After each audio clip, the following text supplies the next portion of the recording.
Bonsoir à tous, bienvenue, heureux de vous retrouver sur RTI2. Un drame pour ouvrir ce flash d'information. Le week-end a été tragique dans les villages de Mbraté et d'Agban, dans la commune de Songon. L'explosion d'un transformateur électrique a causé la mort d'une fillette âgée de 13 ans et a fait plusieurs blessés. La tragédie a eu lieu à l'occasion de la célébration du cinquantenaire de la chapelle Immaculée Conception du village de Mbraté. Le reportage de nous Sangaré tout à l'heure dans la grande édition. Direction Assini, dans la région du Sud Komoué, où la population profite bien de son riche plan d'eau à travers la pêche. L'une des activités principales de certains habitants dans cette localité, ce métier a promu un bel avenir puisque les poissons et les crevettes continuent de foisonner dans la lagune Abi et la mer. Nos reporters nous Sangaré et Kader Batil sont allés à la découverte des pêcheurs de cette cité balnéaire. Leur compte rendu vous sera proposé à 19h30. Et puis, créé en 1950 par le premier président de la Côte d'Ivoire, Feu Félix Houphouët-Boigny, le lac au Caïman de Yamoussoukro continue de séduire habitants et touristes. Les week-ends, ce site est beaucoup convoité par les voyageurs, les passants et les populations de la ville qui apportent de la nourriture aux célèbres reptiles. Assita Diarra, Kader Batil et Issa Dombélé. C'est l'un des sites touristiques les plus fréquentés de la ville de Yamoussoukro, le lac au Caïman. Chaque week-end, ce sont plus de 3000 personnes qui visitent ce lieu pour admirer les caïmans et faire des photos. Je suis venu ce week-end-là pour une cérémonie. Avant de rentrer sur Abidjan, j'ai décidé de faire un petit tour au lac au Caïman. Je trouve que c'est pittoresque.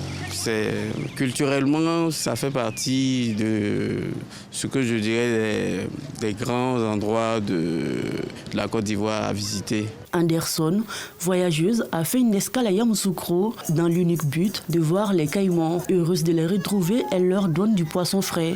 J'ai acheté des poissons dans la main des enfants.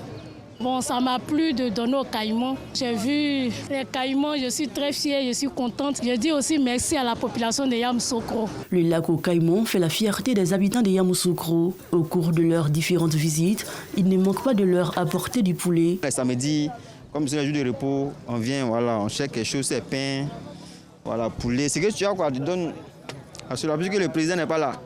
Voilà, donc, tout ce qu'il a laissé, comme l'héritage là, c'est ça qu'il a là, donc on doit les nourrir. C'est avec beaucoup de nostalgie que Laurent, un sexagénaire, retrouve ses animaux après plus de 30 ans. En 1960, quand j'étais dans l'Ouest pour l'Abidjan, le fait de les voir, la réjouissance là, on se réfère au président de la République. Parce que c'est lui qui a fait venir ça ici. C'est pour nous les Ivoiriens un soulagement. Voilà, parce que ces bêtes-là ne sont pas faciles à avoir. Ces sites touristiques attirent également les commerçants qui se frottent les mains tous les week-ends. S'ils sont venus regarder Caïman, ils viennent faire achat chez nous, ils viennent payer coco chez nous. On vend 200 en même temps. Coco avec jus. Il y a orange. Il y a chichi aussi, on vend tout ça ici. Situé à l'entrée principale du palais présidentiel de Yamoussoukro, ce lac abrite plus de 200 caïmans, quelques crocodiles et alligators. Un héritage laissé par les premiers présidents de la République de Côte d'Ivoire, Félix Houphouët-Boigny, qu'il a créé en 1950. Malgré le nombre d'années, le lac au Caïman continue de séduire de nombreux visiteurs. À l'international, la gravité de la crise au Soudan, ravagée par plus d'1 an et demi de guerre civile, n'est pas comprise par la communauté internationale, a déploré le coordinateur régional du Haut-Commissariat de l'ONU pour les réfugiés. Les efforts diplomatiques ne sont pas à la hauteur des besoins, a estimé Mamadou Diambaldé dans un entretien avec la presse internationale au siège du HCR à Genève. Depuis avril 2023, le Soudan est ravagé par une guerre entre deux généraux rivaux.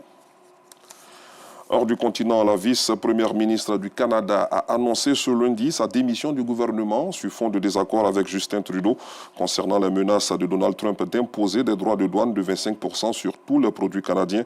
Chrystia Freeland, qui est également ministre des Finances, a adressé sa lettre de démission au Premier ministre avant de la diffuser sur le réseau social X. Prochain rendez-vous avec l'info, 19h30.